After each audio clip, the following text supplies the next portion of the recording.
మీరు ఈ పాటలో అన్ని లక్షల పూలు చూస్తున్నప్పుడు నాకేమనిపించిందంటే, ఈ ప్రాంగణంలో 2 రకాల మనుషులున్నారు. ఒకరు పాటలో ఉన్న పువ్వులు చూసిన వాళ్ళు వేదిక ముందున్నారు. ఒకరు ఆ పువ్వుల వెనకాల ఉన్న ముళ్ళు చూసిన వాళ్ళు వేదిక మీద ఉన్నారు. వాళ్ళ ఆ ముళ్ళ బాటలో నడిచి ఈ ఓం నమో వెంకటేశాయ అనే ఒక కల్పవృక్షాన్ని మన ముందు ఉంచారు. ఆ కల్పవృక్షంలో పూసిన పువ్వుల్లాంటి వాళ్ళం మా పాటల రచయితలం. కానీ ఆ కల్పవృక్షానికి బలమైన వేరు కావాలి. ఆ వేరు కథ. ఆ కథా బలాన్ని అందించింది భార్గవ్ గారు. వారికి ధన్యవాదాలు మొదటగా. రెండవది ఆ కల్పవృక్షానికి పట్టుకొమ్మలు దర్శకత్వం వహించిన రాఘవేంద్రరావు గారు, సంగీతాన్ని అందించిన కీరవాణి గారు, నటన్ని తన భుజాల మీద మోసుకెళ్ళిన నాగార్జున గారు.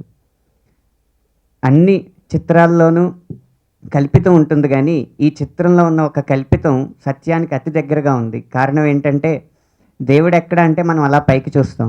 ఈ చిత్రంలో నటించిన వెంకటేశ్వర స్వామిని కూడా మన ఎత్తుకి ఇలా పైకి చూసే చూడాలి.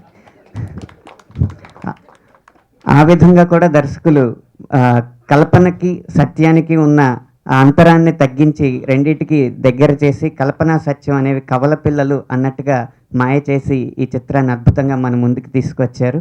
ఇక ప్రయత్నం జరిగింది, ఫలితం మీ చేతుల్లో ఉంది.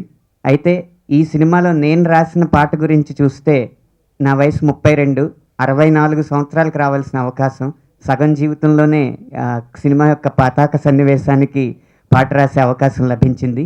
ఈ అవకాశం ఈ 10 సంవత్సరాలుగా నేను పడిన కష్టానికి ప్రతిఫలంగా కాకుండా రాబోయే 10 సంవత్సరాల్లో నేను నిర్వర్తించాల్సిన బాధ్యతకి తార్కాణంగా, బాధ్యతకి సూచనంగా నేను భావిస్తూ ఈ తరువాత వచ్చే 10 సంవత్సరాల పాటల్లో ఎంతో కొంత బాధ్యతను కనబరుస్తానని మాటిస్తూ విరమిస్తున్నాను.